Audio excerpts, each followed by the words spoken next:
14 dogs in this kennel, and I don't see one bag of feed on the property. The animal control officer clicked her pen. I have to write that down. You've got 14 days to fix it, or I come back with a truck. Malachi Vance didn't argue with her. He'd been feeding those dogs boiled rice and whatever the grocery store threw in the dumpster for 11 days straight, and both of them knew how long that holds. His father had died in March. He left behind a kennel, a daughter in second grade, and $1,100 owed to a feed supplier who had stopped picking up the phone.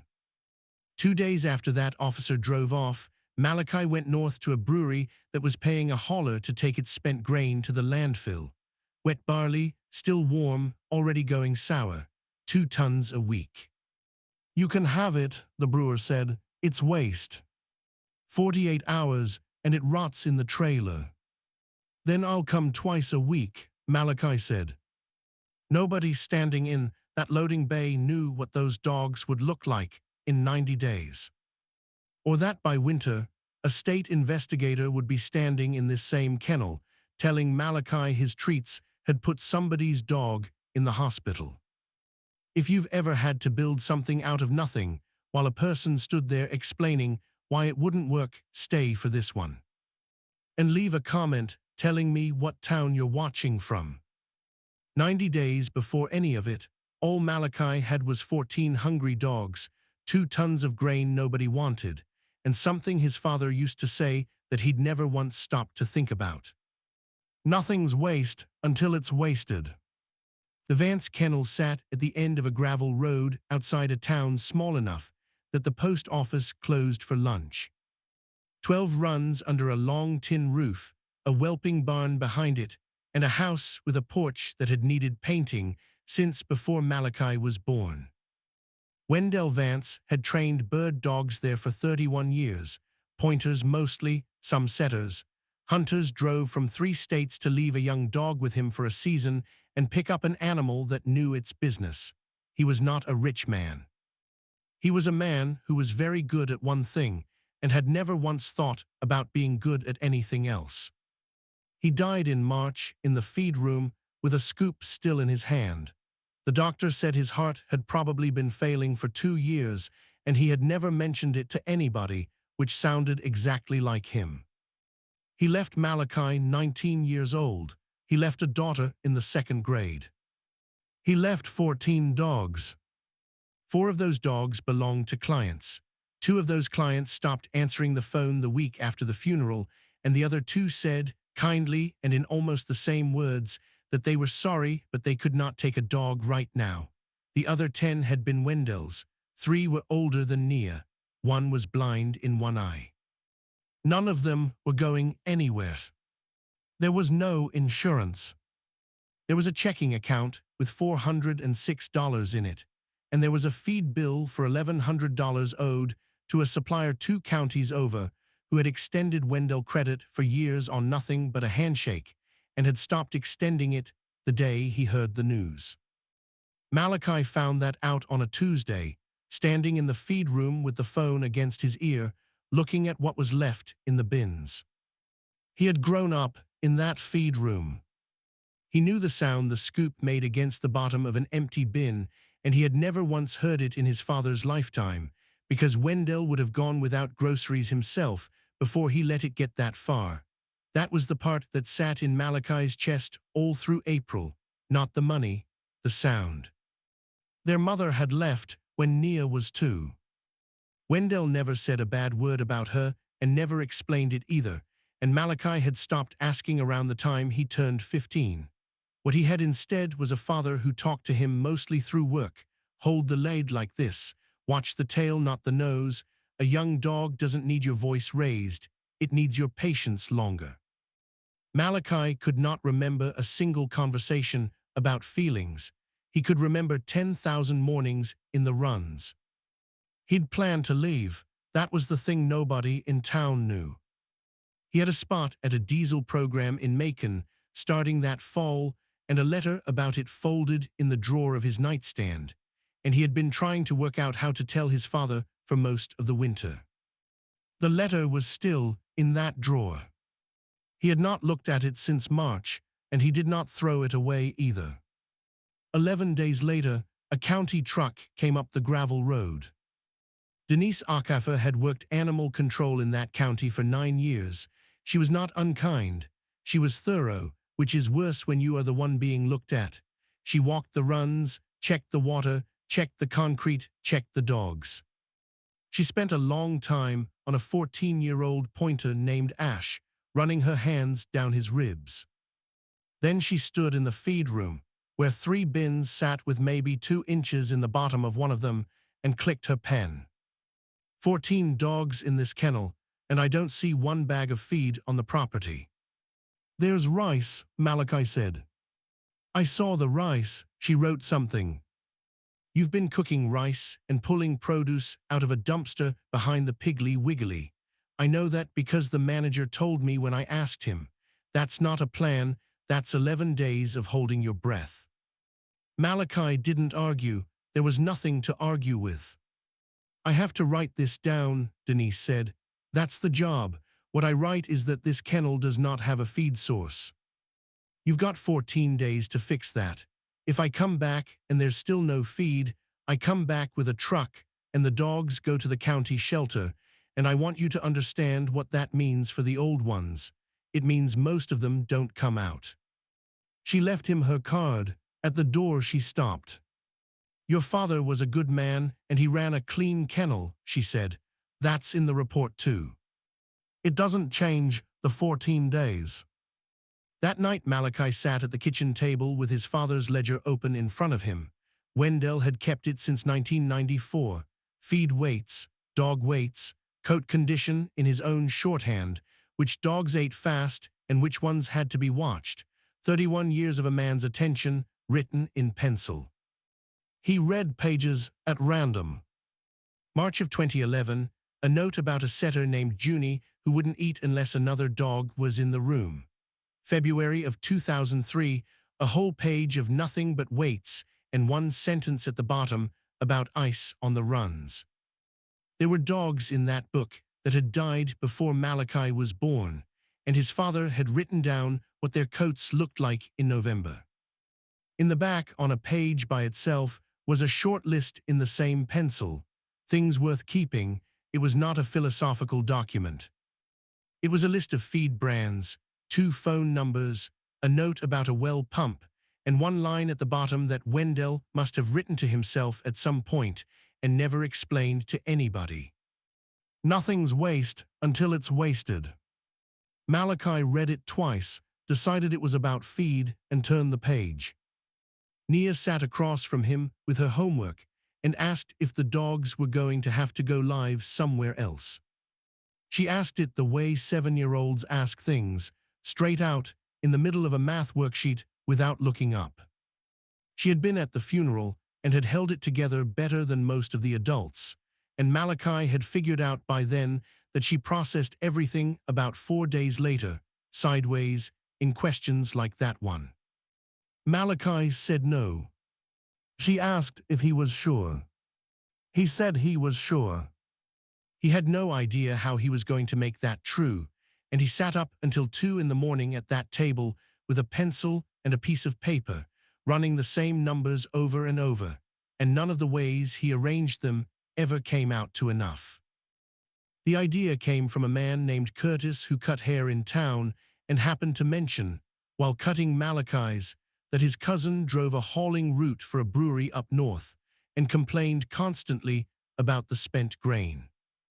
Spent grain is what's left of the barley after a brewery pulls the sugar out of it for beer. It comes out of the mash tun wet and warm and heavy, and a mid-sized brewery makes tons of it every single week. Curtis's cousin said they paid him to take it to the landfill. Paid him to haul away something that was mostly food an hour earlier. Malachi drove up there the next morning in his father's truck with a borrowed livestock trailer. The brewer who came out to the loading bay was named Pete, a heavy man in his 50s with forearms like fence posts. He looked at the trailer, then at Malachi, then back at the trailer. You know what this stuff is? Barley mash. It's waste is what it is. It comes out at 140 degrees and it's 80% water, 48 hours and it rots in the trailer. In summer it's less than that. He knocked his boot against the gate. I've had 4 people over the years tell me they were going to do something with it. Every one of them came back once and never again. How much is there? 2 tons a week, give or take, sometimes more. Then I'll come twice a week, Malachi said. Pete looked at him for a second. Then he shrugged and opened the gate, and 2 tons of steaming wet barley came down into the trailer. The problem revealed itself before Malachi even got home. The load was already warming in the sun. By the time he backed up to the kennel, the top of the pile had gone sharp and sour-smelling, and that was in April. 14 dogs cannot eat 2 tons of anything. 14 dogs eat maybe 40 pounds of feed a day, and wet grain is mostly water anyway, so the nutrition in 40 pounds of it is a fraction of what it looks like. He could use a small part of 1 load. The rest would be rotting garbage in his yard inside of 2 days. He had free feed and no way to keep it. He wrote that in his own notebook next to his father's on the first page, 2 tons. 48 hours, everything after that is the problem. The first load mostly went to waste. He fed what he could that evening, shoveled the rest into a heap behind the barn, and by Thursday the heap had gone to something that drew flies from a quarter mile away and made Nia refuse to go past the barn on her way to the bus. He hauled it to the back of the property in 6 trips with a wheelbarrow. It took him most of a Saturday. Standing there at the end of it, sweating through his shirt in April, looking at maybe 1,700 pounds of ruined barley he had driven 80 miles round trip to collect, he came very close to calling the whole thing off. What stopped him was not determination, it was arithmetic. He had 8 days left on Denise's clock and no other idea in the world. The first thing he tried was the simplest thing. He mixed the wet grain in with what little kibble was left and fed it out. 2 of the dogs had loose stools by the next morning. Not sick, exactly, but not right. Malachi pulled the wet grain out of the feed entirely that same day and spent an afternoon reading everything he could find at the library about feeding brewery byproduct to livestock. Cattle handle it. Dogs are not cattle. It has to be dried, it has to be fresh when you dry it, and moldy spent grain is genuinely dangerous to animals, not just unpleasant. That was the sentence that stopped him. He read it 3 times. Whatever else he did, he could not get lazy about mold, not with his own dogs standing 30 feet away. So he made a rule, and he wrote it in the notebook and underlined it. Anything that smells wrong goes in the pit, not in the trough, not in the maybe pile, the pit. Then he tried drying it in the sun on plywood. It took 4 days, it crusted on top while staying wet underneath, and the whole batch grew a gray-green bloom that made his stomach turn. He shoveled all of it into the pit. The 3rd attempt was the one that worked, and it worked because the answer was already on the property. He found it by accident, standing in the whelping barn looking for an extension cord. The barn had heat lamps his father used for newborn litters. Wendell had run them every winter for 30 years, and it had a concrete floor, and it had power, and it was the one building on the place that had been designed from the start to hold a steady warmth without cooking anything in it. Malachi built 4 drying screens out of hardware cloth and scrap lumber, propped them on cinder blocks so air could move under them, hung the lamps above, and set a box fan at either end to keep the air moving. The first screen he loaded too thick, because he was thinking about how much grain he had rather than how much would dry. 8 hours later the top was crisp and the bottom was a wet mat. He scraped the whole thing off and started again with half as much, and it came off the screen in the morning dry and light and smelling faintly like bread. Spread thin, maybe half an inch, with air moving over and under it, wet grain dries in about 8 hours. Spread thick, it does not dry at all, it ferments. He learned that the way everyone learns things like that, he ruined 2 batches first. But by the end of the second week, he had a system. Pick up Tuesday and Friday. Anything not spread on a screen within 4 hours of getting home goes in the pit. No exceptions, no matter how much it hurts to throw away free food. Dry 8 hours. Store cool and dry. Nia kept the tally on the chalkboard in the barn because she liked being in charge of something. Pounds in, pounds dried, pounds pitched. She wrote the numbers in enormous uneven digits and got mad if he corrected her handwriting. The dried grain went into the dog's feed as a supplement, maybe a third of the ration, with the last of the kibble and whatever protein he could afford stretched around it. By day 30, the feed bins were not empty anymore. Denise came back on day 14, as promised, and stood in that feed room and looked at 2 bins with dried barley in them and a barn out back with screens running.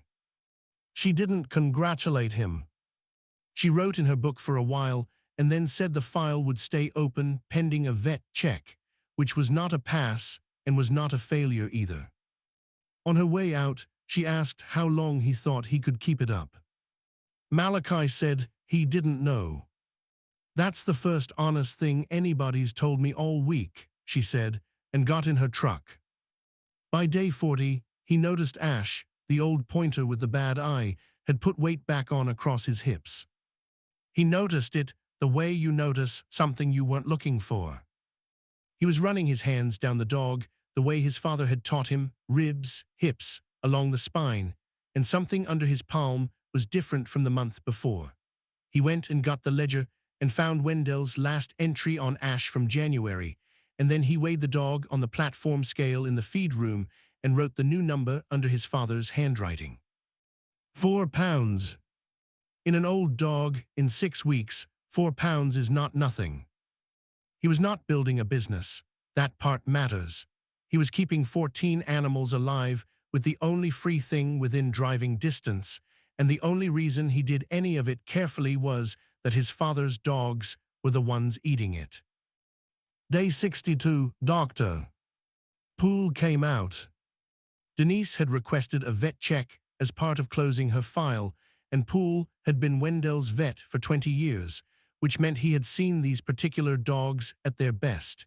He went down the line with his hands on every one of them, not saying much. Then he stopped at the 3rd run and said, "What are you feeding them?" Malachi told him. "Show me." They went into the whelping barn. Poole stood there looking at 4 screens of dried barley under heat lamps, the box fans humming, the chalkboard with a 7-year-old's handwriting on it. "Their coats are better than they were the last 2 years your daddy had them," Poole said. "Ash's weight is better. I was expecting to come out here and write something sad." He picked up a handful of the dried grain and smelled it. Then he asked a question Malachi had genuinely never considered. "Can I buy 20 pounds of this for my own dog?" Malachi said he could just have it. "No," Poole said. "If I take it for free, I'm a friend doing you a favor. If I pay for it, you're a man who sold me something. Which one do you need right now?" He paid $20. It was the first money the kennel had taken in since March. Denise closed the case file that same week. She came out, walked the runs again, looked in the bins, and signed off clean. On her way to the truck, she said, without turning around, that if he ever wanted to sell that stuff properly, he should go talk to Ruth Havorson and be ready to be told no. Ruth Havorson had run the feed store on the highway for 26 years. She was 71 years old and had a reputation for being extremely rude in a way that people drove out of their way to experience. Malachi brought her a paper sack of dried grain and a page of his notes. She tasted it. She actually put a piece in her mouth, chewed it, and made a face that wasn't a bad face. "That's fine," she said. "I won't sell it." "Why not?" "Because that's a sack." She held it up. "What's in it? Says nothing. How much protein? Says nothing. What batch is it? What day was it made? What's the fat content? What's the moisture? Says nothing. Where's your guaranteed analysis? You don't have one because you've never had it tested. She set the sack down. Son, pet food is regulated. There are rules about what has to be on that label, and there are people whose whole job is checking. Right now you don't have a product, you have a sack. The dogs are doing better than they've ever done. I believe you, that's not the question. Ruth leaned on the counter. The question is what happens the day somebody's dog gets sick, not from your feed necessarily. Dogs get sick. Say it happens 2 weeks after they bought your sack. They're going to come in here and they're going to point at that sack, and somebody's going to ask me which batch it came from and what was in it and who tested it. And if the answer is a 19-year-old kid's word, then it's your word against a sick animal, and I promise you which one people believe. She pushed the sack back across the counter. That's not me telling you it's bad. That's me telling you what it costs to be believed. Malachi stood there with the sack in his hands and felt the thing he had felt in Denise's report and in the supplier's voice on the phone in April, the specific tiredness of being told no by somebody who is not wrong. He asked her why she was telling him any of it if she wasn't going to stock it. Ruth looked at him over her glasses. Because I knew your daddy for 26 years, and he never once sold anything he couldn't stand behind, she said. And because I've watched 4 people bring me something homemade in a paper sack this year, and I told 3 of them nothing at all, because they weren't going to do the work, and we both knew it. She tapped the counter. You drove out here with a page of notes. That's why. It took Malachi 5 weeks and most of what he had. He got the product tested at a lab in Athens, which cost more than he wanted to think about. He learned what a guaranteed analysis was and got real labels printed with protein, fat, fiber, and moisture on them. He started stamping every bag with a lot number and the date it was dried. He set aside a retained sample from every single lot in a labeled bag in a chest freezer he bought second-hand for $60, because Ruth told him that if he ever needed to prove what was in a bag he'd sold, the only way was to still have some of it. He wrote all of it down in the ledger, in the same columns his father had used for 31 years, on the pages after the last thing Wendell ever wrote. Then he went back to Ruth with 3 lots made on 3 different days, all tested, all labeled, all traceable. She read the lab sheets for a long time. Well, she said, now you've got a product. Ruth put them on the shelf in September in plain craft bags with a stamped label, Vance Kennel Treats. 30 pounds at first, because that's all she'd risk. They sat for 2 weeks. Then a woman who ran a boarding kennel outside town bought 4 bags, came back the following Saturday, bought 8 more, and told Ruth to her face that she hadn't seen her senior dogs eat like that in years. Ruth doubled the order. A second feed store 2 towns over picked it up in October. Dr. Poole started keeping a stack behind his front desk and telling clients about them, which is worth more than any advertisement a 19-year-old could have bought. By the middle of November, Malachi was making £400 a week, and it was not sitting on the shelf. He drove 2 counties over and paid the $1,100 his father owed, in person, in cash, to a man who looked genuinely surprised to see him. The man counted it twice and then tried to hand 200 of it back, saying he'd have written most of it off anyway and that Wendell had been a good customer for a long time. Malachi didn't take it.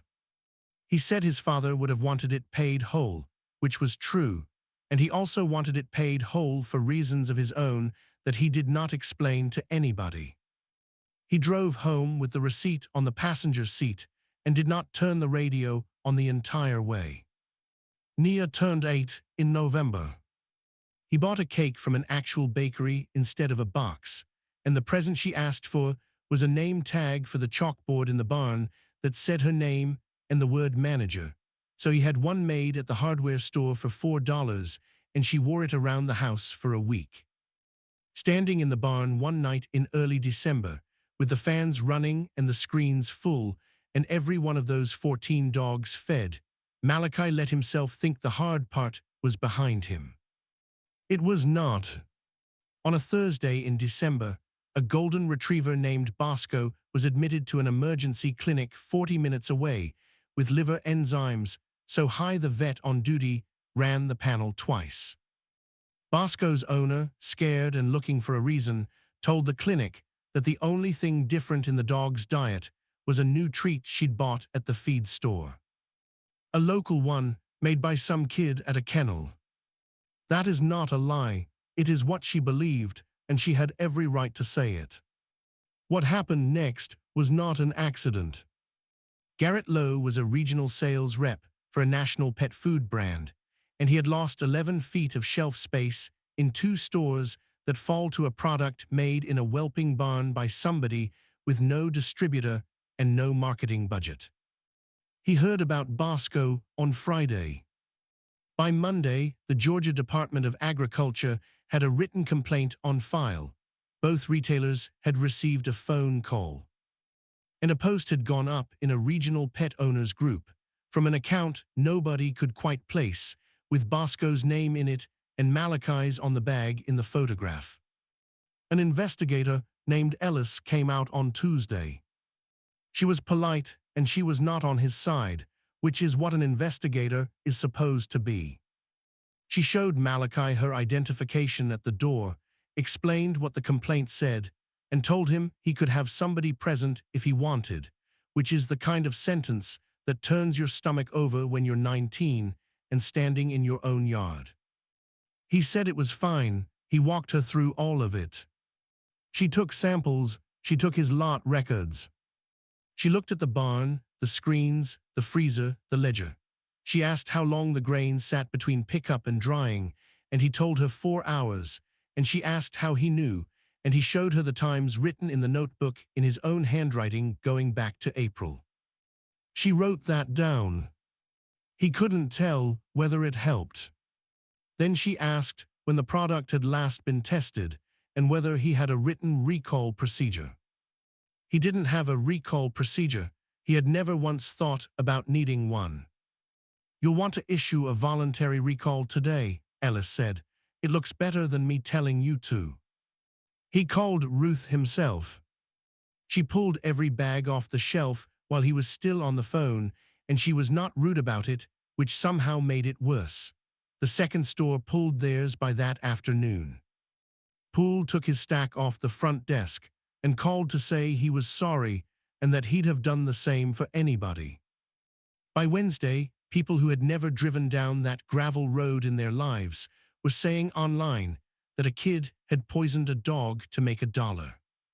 Revenue went to nothing in 4 days, which meant within 2 weeks he could not afford the gas for the Tuesday and Friday runs, or the protein he mixed into his own dog's feed, or the power bill for the barn. And that is the part that nearly broke him. The grain had never been about the business. The business was an accident on top of the real thing, and now the accident's collapse was reaching back down and taking the real thing with it. The dogs were going hungry again, in the same feed room, in the same way, with the same bins showing the same bottom. Denise Ocaffer's file reopened, not because she wanted it to. Because a state complaint about a facility that produces animal feed triggers a look at that facility, and the facility was also a kennel with 14 dogs in it. She came out and stood in the feed room again with her pen in her hand, and neither one of them said anything for a while. "How long?" she asked finally. "I don't know. That's not an answer I can write down." He told Nia that week that she might have to go stay with their aunt in Augusta for a little while. She didn't cry, which he'd been braced for. She just asked whether the dogs were going with her, and when he said no, she asked who was going to feed them, and he didn't have an answer for that either. Their Aunt Roslyn drove down from Augusta the next weekend. She was their mother's sister, not their father's, and she had shown up at the funeral and shown up again in June, and had never once said anything about taking Nia until Malachi called her himself. She sat in the kitchen and told him plainly what she could do. Nia could come for as long as it took. There was a bedroom and a school 4 blocks away. She was not going to file anything, and she was not going to fight him, and the door would stay open in both directions. Then she said the other thing, the harder one, that if this went on past the spring and the county came back, somebody was going to have to file something, and it was better if that somebody was family who intended to give her back. Malachi said he understood. He sat on the porch for a long time after her car pulled out. It was the second week of January and cold enough to see his breath, and the runs were quiet, and he could hear Ash coughing from the third one the way he had been for about a month. Here is the part nobody who tells this story afterward likes to include. For 6 days in December, Malachi genuinely did not know whether he had done it. He believed his process. But belief is not the same as proof, and he had spent enough time with mold on plywood in April to know exactly how bad this stuff could get if he had gotten sloppy one single time.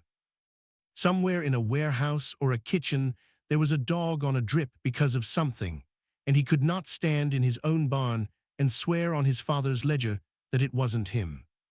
2 things came back in the same week of January. The first was the state's test on the retained sample. Malachi had a labeled bag in a chest freezer from the exact lot Bosco's owner had bought, because a 71-year-old woman had told him in a feed store to keep one from every batch, and he had done it every single time. The lab ran it. It came back clean. No mycotoxins, no contamination, nothing above threshold on anything. Ellis told him plainly that without that sample, the file would likely have stayed open for months and probably closed as inconclusive, which sounds like an acquittal and functions like a conviction. The second thing came from Dr. Poole, who had gone back through Bosco's timeline with the emergency clinic because he could not stop chewing on it. 9 days before the dog was admitted, Bosco had been at the owner's mother's house for a weekend. The mother kept sugar-free gum in a purse on a low table. Half a pack was missing, and nobody had thought about it. Xylitol. It is in a great many sugar-free products, and it causes exactly the kind of liver failure Bosco had, and it is one of the most common serious poisonings in dogs in America. Bosco lived for what it's worth. He was a long time getting better. The complaint was closed in the 3rd week of January. But Ellis's sweep had turned up one more thing, and this is the part Malachi has never left out when he tells it. In the corner of the storage room, she had flagged a lot from early December that he had made during a stretch of warm, wet weather and never sold, because the volume that week outran what the stores wanted. It had sat too long in humidity in a room he had never bothered to properly dry out. Her sample from that lot came back with mold counts climbing, not dangerous yet, not sold, not fed, not in a single dog. But climbing. He had not poisoned anyone. He had been one warm week and one careless decision away from it, and he had not known. Ellis walked him out to the storage room and showed him the lot herself and the number on her sheet, and where that number sat relative to the line where it stops being acceptable. It was under the line. It was headed for the line. "You want me to tell you it's fine," she said. "It is fine. Nothing left this property. Nobody's dog ate any of it." She handed him the sheet. "But you're going to be doing this in July eventually, and July is worse than December, and you're going to have a week where you're tired and you've got more grain than shelf space, and I'd like you to remember what this number looked like." Then she said something he wrote down that night in the ledger, word for word, because he did not want to soften it later. "You didn't do the thing they said you did. But you weren't as safe as you thought you were. Both of those are true, and most people only ever learn the first one." He reopened in February. Not the same way. The failure had shown him exactly where the hole was, and the hole was not in his care. His care had always been good. The hole was that his whole operation ran on his own judgment, in his own head, in real time, and judgment gets tired, and weather changes, and nobody's attention is perfect for 52 weeks a year. So he replaced judgment with rules that did not care how tired he was. He got a moisture meter, which cost $90 and settled arguments he used to have with himself. Anything reading above the number goes back on the screen or goes in the pit. No exceptions, no matter what it looks like or smells like. He put a hard 24-hour rule on pickup to drying. If it doesn't get spread in that window, it doesn't get used. Ever. He built real dry storage, a sealed room with a dehumidifier, temperature and humidity logged twice daily on a clipboard hanging by the door. He signed a written weekly agreement with Pete at the brewery, which took 10 minutes and which he should have done in April. It said what he was taking, when, and that it was released to him as waste. 1 page. Pete signed it and said he'd never had anybody ask, and then he asked whether Malachi wanted him to start setting aside the first pull of the day, which is the freshest, instead of whatever was left in the tun by afternoon.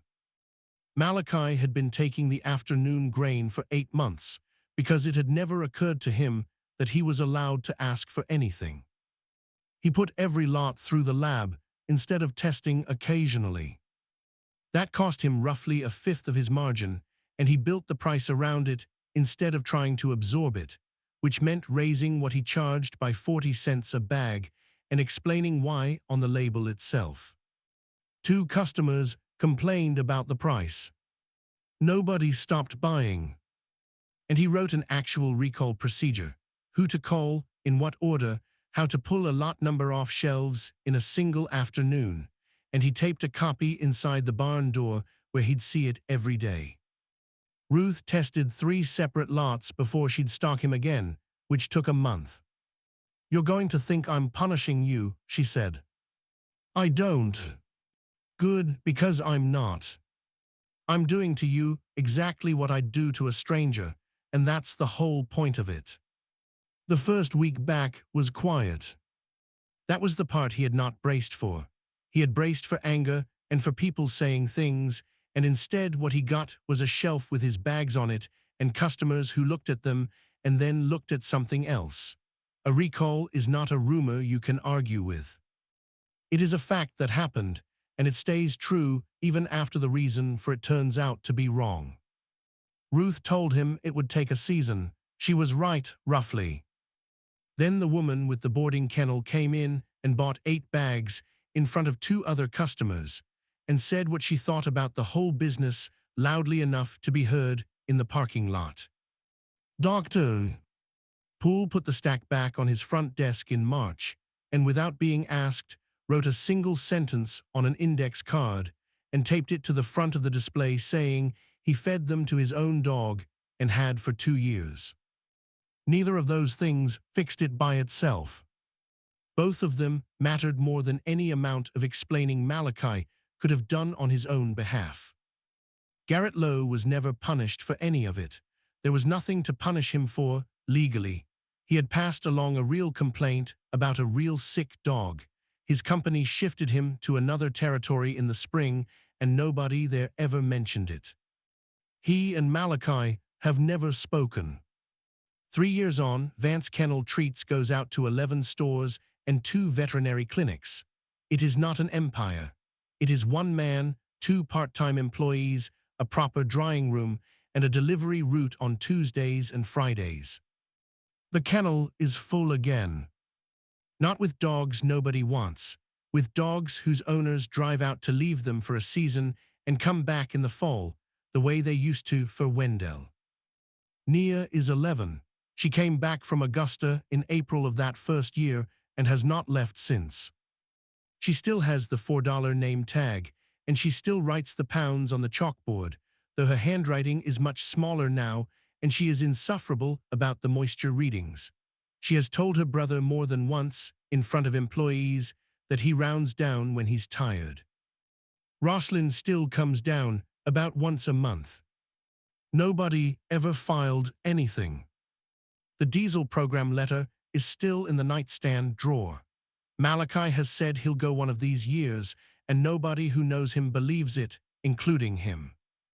4 of the original 14 did not make it through. They died in the months everything was shut down, old dogs of old age, the way old dogs do. A setter named June went first, in December, and then 2 of the client dogs nobody ever came back for, within a week of each other in January. Ash went in February, 12 days before the stores took the treats back. He was 16 years old by then, and he had been coughing since Christmas, and Dr. Poole had told Malachi in plain language in January what it was and roughly how long. Malachi sat with him on the concrete in the 3rd run for most of a night in February with a blanket over both of them, and in the morning he called Poole, and they did it there instead of at the clinic, because Ash had never liked the clinic. He was the last dog Wendell Vance ever wrote about in the ledger. The entry is from January of that year, in pencil, and it says the dog's weight and 1 word about his coat, and nothing else, because Wendell had no idea he had 5 weeks left. Malachi has been very clear every time he's asked that he does not think hunger killed those 4, that they were old dogs and it was their time, and Poole would tell you the same. He also does not pretend those were good months for them. Both of those things are true, and he has stopped trying to make them into one sentence that sounds better. Their collars hang on a nail by the drying room door. Nia put them there, and nobody has ever suggested moving them. The brewery trailer still comes twice a week. Pete retired, and a younger driver runs it now, and the first time he pulled in he watched Malachi take a moisture reading off the top of a 2-ton load before a single pound came off the truck, and asked why he bothered when the stuff was free. Malachi told him free was how it started, it was not how it stayed. His father had been right about waste. Nothing is waste until it's wasted, and there was a fortune in barley sitting in a landfill for years because nobody in that county had bothered to look at it twice. But Wendell had only ever had to be right about the first half of it. He fed his own dogs out of his own hand, and if he made a mistake, the only person who ever had to trust his judgment was him. Malachi had to learn the harder half. That saving something and being trusted with it are not the same job, and that the day people start believing you, the rules stop being about what you know and start being about what you can prove.